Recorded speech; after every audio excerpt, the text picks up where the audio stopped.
आणि आता आंतरराष्ट्रीय बातमी आहे। इस्रायलचे लेबनॉनवरचे हल्ल्यांचं सत्र काही थांबत नाहीये। सीदोन शहरावरती हल्ला करत आणखी 24 जणांना कंठस्नान घालण्यात आलंय। यात हिजबुल्लाचा आणखी एक कमांडर ठार केल्याचा दावा करण्यात येतोय।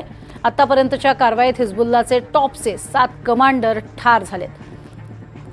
तर बाल्बेक शहरावरच्या हल्ल्यात सुद्धा जवळपास 21 जण ठार झालेत। कालच इराण समर्थित दहशतवादी गटाचा प्रमुख सय्यद हसन नसरल्लाह याचा प्रमुखाचा खात्मा झाला होता। काही तास उलटत नाही तोवरच पुन्हा आणखी एका कमांडरचा खात्मा करण्यात यश आलेला आहे असा दावा केला जातोय। तारीख या संदर्भात बोलणार आहोत। शैलेंद्र देवळाणकर सध्या आपल्या सोबत जोडले गेलेले आहेत। शैलेंद्र सर, आपलं स्वागत आहे एनडीटीव्ही मराठीमध्ये। मुळात इतक्या मोठ्या प्रमाणात हल्ले होत आहेत, 7 कमांडर किंवा 7 प्रमुख जे आहेत म्होरके त्यांना ठार केल्याचा दावा केला जातोय।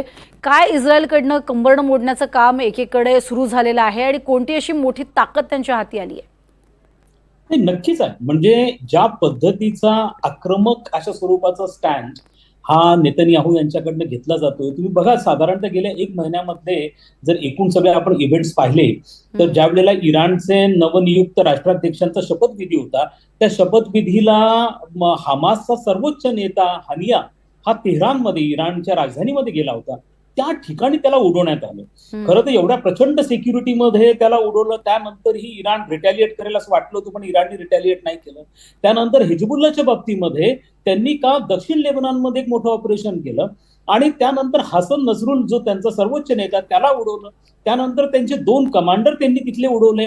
एवढंच नाही तर काही दिवसांपूर्वी पेजरचे जवळपास 8,500 बॉम्बस्फोट घडून आणले आणि ज्याच्या माध्यमातून अनेक जखमी झाले। खरा आकडा हा पुढे येऊ शकला नाहीये। तर बेंजामिन नेतन्याहू यांनी नुकतंच युनायटेड नेशनचं जनरल असेंब्लीचं न्यूयॉर्कमध्ये जे सेशन झालं त्यामध्ये देखील आक्रमक भाषण केलं आणि त्यांनी सांगितलं की आम्ही कोणत्या परिस्थितीमध्ये माघार घेणार नाही, युद्ध थांबवणार नाहीये। याचा अर्थ असा दिसतो आहे की त्यांनी अत्यंत आक्रमक पद्धतीने ह्या संपूर्ण प्रकरणाकडे बघायला सुरुवात केलेली आहे। विशेष महत्वाची बाब आपण लक्षात घ्या यामध्ये की हिजबुल्लाची संघटना आहे ज्याच्या विरुद्ध आता इस्रायलनी आक्रमक धोरण स्वीकारलेलं आहे। खरं तर ही इराण पुरस्कृत संघटना आहे। इराण हा शियापंथीय देश आहे आणि हिजबुल्ला पण शियापंथीय संघटना आहे आणि हे सगळेजण हमासला समर्थन देतात आणि हमास ही सुन्नीपंथीय संघटना आहे। त्यामुळे आता प्रश्न असा पडतो आहे की याच्यामध्ये इराण एवढा इंटरेस्टेड का बरं आहे? इतर इस्लामिक देश का शांत बसलेले आहेत? मग तो जॉर्डन असेल, त्याच्यामध्ये इजिप्त आहे, सौदी अरेबिया आहे, युएई आहे, कतार आहे, हे सगळे देश शांत आहेत। ते कोणत्याही प्रकारची रिॲक्शन द्यायला तयार नाहीये आणि खरा संघर्ष आता हमास आणि इस्रायल हा बाजूला राहिलाय आणि आता इस्रायल आणि इराण मधला संघर्ष होतो आहे। हिजबुल्ला असेल, हमास असेल किंवा हौती सारखी संघटना असेल, हे सगळे इराण पुरस्कृत संघटना आहेत। त्यामुळे एकतर इराणचा यामागचा उद्देश लक्षात घेणं गरजेचं आहे। एक इराणला प्रामुख्याने इस्लामिक जगताचं नेतृत्व करण्याचं एक त्यांची एक मानसिक इच्छा आहे जी त्यांना पूर्ण करण्याची आहे। कारण आता पॅलेस्टाईनच्या पाठीशी सुन्नी इस्लामिक देश उभे राहताना दिसत नाहीये। उलट सुन्नी इस्लामिक देश इस्रायल बरोबर जुळून घेण्याचा प्रयत्न करत आहे। युएई असेल, सौदी अरेबिया असेल, कतार असेल, यांची इस्रायल बरोबरचे संबंध सुधारत आहेत आणि अशा वेळेला इराणने पुढाकार घेतलेला आहे। त्यामुळे मला असं वाटतं की इराण आणि इस्रायल यांच्यातला संघर्ष, पण हा संघर्ष चिघळेल का हा मोठा प्रश्न आहे। पण आता यामध्ये इराण हा डायरेक्टली इस्रायलवरती अटॅक करू शकत नाही। त्याचं कारण असे की इस्रायल हा न्यूक्लिअर वेपन कंट्री आहे। इराणवरती आर्थिक निर्बंध आहेत, त्यामुळे इराणला एवढी हिंमत करणं किंवा युद्ध करणं परवडणार नाही। इराणची आर्थिक अवस्था अत्यंत वाईट आहे। त्यामुळे इराण अप्रत्यक्षपणे हिजबुल्लाच्या माध्यमातून गोष्टी करू शकतो, पण एवढं सगळं करूनही अजूनही हिजबुल्ला आणि इराण शांत आहेत हे आश्चर्यकारक आहे। कदाचित ते एका मोठ्या हल्ल्याच्या तयारीत असू शकतात। शैलेंद्र सर, सगळ्यात महत्त्वाचं म्हणजे अशा पद्धतीनं हल्ले म्हणजे लेबनॉन, सिरिया, पॅलेस्टाईनवरती आणि येमेनवरती इतक्या मोठ्या प्रमाणात हल्ले करणं हे एकाच वेळेला इस्रायलनं असं 4ही देशांवरती टार्गेट का ठेवले, यामागचं काय कारण असेल? एक लक्षात घ्या की ह्या ज्या इस्रायलच्या विरुद्ध सक्रिय असणाऱ्या ज्या संघटना आहेत त्यांची काम करण्याची पद्धत आहे। ह्या मग त्याच्यामध्ये तुम्ही हमास असेल किंवा हिजबुल्ला असेल किंवा हौती असेल, हे काय करतात, हे प्रामुख्याने यांची जी सगळी तळ आहेत किंवा यांची जी शस्त्रास्त्र आहेत ही प्रामुख्याने सिव्हिलियन लोकॅलिटीज मध्ये ठेवली गेलेली आहे। दक्षिण लेबनॉनमध्ये 2005 नंतर तर आता 24 म्हणजे साधारणतः गेल्या 19 वर्षांमध्ये हिजबुल्ला या संघटनेने दक्षिण लेबनॉनमध्ये प्रचंड मोठ्या प्रमाणावरती वसाहती तयार केल्या। या वसाहतीमध्ये सामान्य माणसं राहत आहेत आणि त्याच्या तळघरामध्ये मोठे मोठे सुरुंग भुयार तयार केले गेले आणि त्यामध्ये मोठ्या प्रमाणावरती शस्त्रसाठा ठेवण्यात आला. जो प्रकार हमासनी गाझामध्ये केलेला होता तोच प्रकार इथं आहे. आणि ज्यावेळेला संघर्षाची परिस्थिती तेव्हा ते महिलांना, लहान मुलांना पुढे करतात आणि त्याच्या माध्यमातून सिव्हिलियन कॅज्युअलिटीज वाढताना आपल्याला दिसून येत आहे. आता जी मुळात भीती जी इस्रायलला आहे ती हीच भीती आहे की त्यांना आता हमासपेक्षा सुद्धा हिजबुल्लाकडनं जास्त, कारण 2005 मध्ये हिजबुल्ला आणि इस्रायलमध्ये मोठं युद्ध झालं होतं. त्यानंतर गेल्या 19 वर्षांमध्ये युद्ध झालेलं नाहीये, पण त्यांना प्रामुख्याने हिजबुल्लाची जास्त भीती, कारण हिजबुल्लाकडे शस्त्रास्त्र आहेत आणि ते ज्या पद्धतीने काम करतात. फॉर एक्झाम्पल ते पेजर वापरत होते. पेजर ते का वापरत होते? कारण कोणत्या प्रकारचं मोबाईल ट्रॅकिंग नेटवर्क जिथं नसतं किंवा असं नेटवर्क असेल तर इस्रायल ट्रॅकिंग करू शकतं. म्हणून ते अत्याधुनिक म्हणजे अगदी जुन्या टेक्नॉलॉजी वापरून काळजी घेणारा एक नेटवर्क आहे आणि त्यांचे हजारो कार्यकर्ते आहेत. त्यामुळे त्यांना निष्प्रभ करणं हे इस्रायलसाठी अत्यंत गरजेचं आहे आणि त्यामुळे आता त्यांची कारवाई ही प्रामुख्याने हिजबुल्लाच्या विरोधामध्ये, दक्षिण लेबननच्या विरोधामध्ये सुरू आहे. पण एका वेळेला एवढ्या 4 देशांना अंगावर घेणं इतका खरंच म्हणजे इस्रायल एवढा स्ट्रॉंग झालेला आहे का? नाही, निश्चित आहे. हे लक्षात घ्या, आतापर्यंत अरब देश आणि इस्रायल यांच्यामध्ये 4 मोठी युद्ध झालेली आहेत. एवढंच नाही तर हमास बरोबर किंवा पॅलेस्टाईन बरोबर त्यांचे 3 इंतिफादा म्हणजे 3 संघर्ष हे झालेले आहेत. आणि आश्चर्याची बाब आहे की इतका छोटासा देश आहे, ज्याचा आकारमान मुंबईपेक्षाही कमी आहे, लोकसंख्या एवढी कमी आहे, असा देश हा त्याच्या शेजारच्या देशांच्या भूमी पण जिंकतो. म्हणजे केवळ त्यांनी स्वतःची भूमी रिटेन केलेली नाही, आता जॉर्डन असेल, लेबनन असेल, सिरिया असेल, यांच्या अनेक लँड त्यांनी आपल्याकडे घेतलेल्या आहेत आणि प्रचंड मोठ्या प्रमाणावरती एक्सपान्शन ते करत आहेत.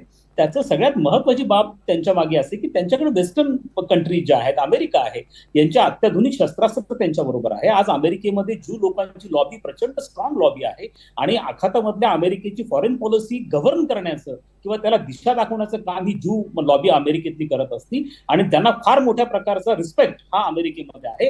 आणि उद्या जर अमेरिकेच्या निवडणुकीमध्ये म्हणजे 5 नोव्हेंबरला जी निवडणूक अमेरिकेमध्ये राष्ट्राध्यक्ष पदाची आहे, जर डोनाल्ड ट्रम्प हे त्या ठिकाणी आले तर लक्षात घ्या की हा आखातामधला संघर्ष आणखी वाढू शकतो, इस्रायलची ताकद आणखी वाढू शकते. अगदी. मात्र इस्रायलची ताकद जसं तुम्ही आता उल्लेख केलास की ही नेमकी कोणामुळे वाढलेली आहे हे तर लक्षात येतच आहे, पण कोणते असे महत्त्वाचे मुद्दे आहेत किंवा कोणते असे महत्त्वाचे पॉइंट्स म्हणता येतील की इस्रायलची शक्तिस्थानं आहेत, बलस्थानं आहेत? त्यांचं सगळ्यात महत्वाचं म्हणजे एकूणच जी ज्यू कम्युनिटी आहे, जिला इंडस्ट्रियस कम्युनिटी असं म्हटलं जातं, अत्यंत कोणत्याही क्षेत्रामध्ये ते पारंगत आहेत, त्यांनी प्रावीण्य प्राप्त केलेलं आहे, अत्यंत कष्टाळू आहेत.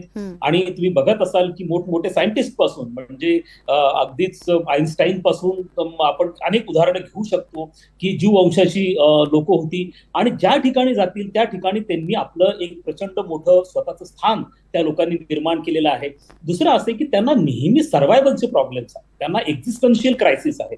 म्हणजे जर त्यांनी स्वतःला सक्षम नाही बनवलं तर ते संपून जाते. याचं कारण महत्वाचं की ज्यू लोकांना त्यांची स्वतःची भूमी नव्हती आणि त्यानंतर दुसऱ्या महायुद्धानंतर इस्रायलची निर्मिती ही केली गेली. त्या ठिकाणी जगभरातले ज्यू हा एकत्र आले आणि त्यांना ते टिकवायचं आहे, कारण त्यांचं सगळं सराउंडेड जे इस्लामिक देशांनी आहे, त्यामुळे त्यांना सातत्याने युद्धजन्य परिस्थितीमध्ये राहावं लागतं. त्यामुळे जगातले अत्याधुनिक संरक्षण तंत्रज्ञान हे त्यांच्याकडे आहे, त्यांच्याकडे क्षेपणास्त्र अत्याधुनिक आहेत. आयरन डोम सारखं त्यांनी एक टेक्नॉलॉजी ज्याला आपण मिसाईल डिफेन्स सिस्टम असं म्हणतो ती त्यांनी डेव्हलप केलेली आहे. आज कोणताही शेजारच्या देशांमधलं मिसाईल इस्रायलवरती येऊ शकत नाही, कारण आयरन डोमनी ते पूर्णपणे निष्प्रभ केलं जातं. ही ऍडव्हान्स टेक्नॉलॉजी त्यांच्याकडे आहे, त्यांच्याकडे न्यूक्लिअर वेपन्स आहेत. पण मला असं वाटतं की त्यांचं एकूणच इकॉनॉमिक पॉवर, त्यांची मिलिटरी पॉवर आणि सातत्याने युद्धजन्य परिस्थितीमध्ये त्यांचं राहणं, त्यांच्यासाठी हा सर्व्हायव्हलचा संघर्ष असल्यामुळे ते सातत्याने त्यांची अप्पर हँड आपल्याला प्रत्येक ठिकाणी दिसून येते. पण ह्या आता युद्धामध्ये आपण बघितलं की अनेक मोठे देश जे आहेत ते उड्या घेत असतात. मात्र सगळ्यात महत्त्वाचं यावरती संयुक्त राष्ट्रसंघ, ज्यापूर्वी आपण याबद्दल चर्चा केलेली होती की त्यांनी जी भूमिका घ्यायला हवी ती भूमिका घेताना थोडीशी डळमळीत दिसते किंवा मग ज्याला आपण म्हणतो की एकांगी पाहायला मिळते. याचाही कुठेतरी फायदा किंवा फटका जो आहे तो बसतो का? तो नक्कीच आहे. हे लक्षात घ्या की या संपूर्ण प्रकरणामध्ये युनायटेड नेशन्सनी प्रभावी भूमिका पार पाडणं अत्यंत गरजेचं आहे. युनायटेड नेशनची निर्मिती कशासाठी झालेली आहे? युनायटेड नेशनची निर्मिती झालेली प्रामुख्याने 3 कारणांसाठी. एक तर जगाला कोणत्याही प्रकारच्या युद्धाचा संघर्षाचा सामना करावा लागू नये, दुसरं राष्ट्रांमध्ये सहकार्याचं व्यासपीठ तयार व्हावं, आणि तिसरं म्हणजे मानव अधिकारांचं रक्षण व्हावं. या 3 उद्दिष्टांसाठी युनायटेड नेशन निर्माण झाले.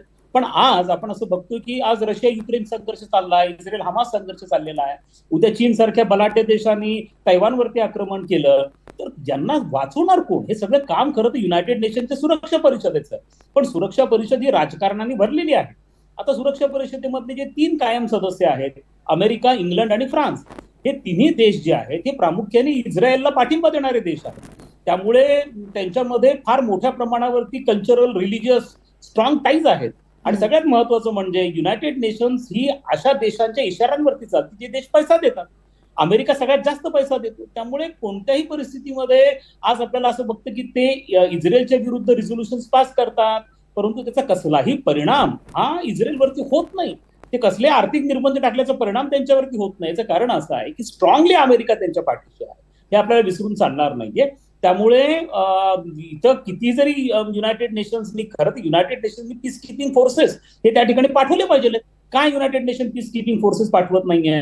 तर त्यामागे हे संपूर्ण देशांचं जे हितसंबंधी राजकारण आहे ते त्याच्यामागे प्रामुख्याने आडवं येत आहे. अगदी. मात्र शैलेंद्रजी, अशा युद्धजन्य स्थितीमध्ये भारताची भूमिका नेमकी सध्या काय आहे? कारण भारतीय सुद्धा मोठ्या प्रमाणात या भागामध्ये, आखाती प्रदेशामध्ये सुद्धा राहण्यासाठी आहेत. या अनुषंगाने भारताची काही भूमिका? मला असं वाटतं की हा अत्यंत महत्वाचा प्रश्न आहे. आज आपण सगळेजण भारतामध्ये हजारो किलोमीटर दूरवरती हा संघर्ष चालू आहे आणि आपण आज त्याच्यावरती चर्चा करतो आहे. त्या संदर्भामध्ये मतमतांतर व्यक्त व्हायला लागली. आपल्याला कल्पना असेल की ज्या वेळेला हा जो हसन नजरुल्ला मारला गेला, हिजबुल्लाचा नेता, त्यावेळेला त्याच्या अत्यंत स्ट्रॉंग रिॲक्शन जम्मू आणि काश्मीरमध्ये उमटल्या. काय कारण आहे जम्मू काश्मीरमध्ये ह्या रिॲक्शन उमटण्याचं? त्याचं कारण असं आहे की हिजबुल्ला ही शियापंथीय संघटना आहे आणि जम्मू आणि काश्मीरमध्ये शियापंथीयांचं प्राबल्य आहे, त्यांची मेजॉरिटी आहे. त्यामुळे स्वाभाविकपणे त्याचे रिपरकेशन्स आपल्याकडे उमटतात आणि हे आपल्याकडचं सगळ्यात महत्वाचं बाब ज्याकडे आपण दुर्लक्ष करून चालणार नाही. दुसरा मुद्दा असा आहे की आजच्या घडीला 42 लाख भारतीय आखातामध्ये राहतात, वेगवेगळ्या पद्धतीने काम करतात. प्रतिवर्षी ते भारताला साधारणतः $40 अब्ज एवढा फॉरेन रेमिटन्स ज्याला आपण म्हणतो एवढा पैसा भारतात पाठवतात आणि त्या आपल्या अर्थव्यवस्थेला स्थैर्य प्राप्त करण्यासाठी हा पैसा कामाला येतो. आपल्या जी तेलाची गरज आहे भारताची, त्यापैकी 70% तेल आपण आखातातून आयात करतो. मग ते सौदी अरेबिया असेल, इराक असेल, पहिले आपण इराणकडनं पण तेल घेत होतो, UAE कडनं घेतो, आपण कतारकडनं गॅस विकत घेतो. हे सगळ्या गोष्टी डिस्टर्ब होतात ज्या वेळेला अशा प्रकारचे संघर्ष निर्माण होतात. मग आंतरराष्ट्रीय बाजारपेठेमध्ये तेलाच्या किमती वाढतात आणि $1 जरी तेलाची किंमत, बॅरलची किंमत या आंतरराष्ट्रीय बाजारपेठेत वाढली तर आपलं $1 बिलियन नुकसान होतं, कारण भारत फार मोठ्या प्रमाणावरती तेल आयात करतो. दुसरं म्हणजे आपल्याला ह्या सगळ्या भारतीयांची सुरक्षेची चिंता असते, त्यांचे रिस्क्यू ऑपरेशन्स करावे लागतात, त्यांना आपल्याला इमर्जन्सी इव्हॅक्युएशन करावं लागतं, त्यांना भारतात आणावं लागतं, ते आपल्या अर्थव्यवस्थेवर त्याचा बोजा पडतो. तर भारताची नेहमी अशा प्रकारची इच्छा असते की हा कोणताही संघर्ष चिघळू नये आणि तो चर्चेच्या माध्यमातून सोडवला जावा. ही भारताची सातत्याने भूमिका राहिलेली आहे, कारण जेव्हा असे संघर्ष होतात त्याची आर्थिक झळ ही मोठ्या प्रमाणावरती भारताला बसते. खरंय खरंय.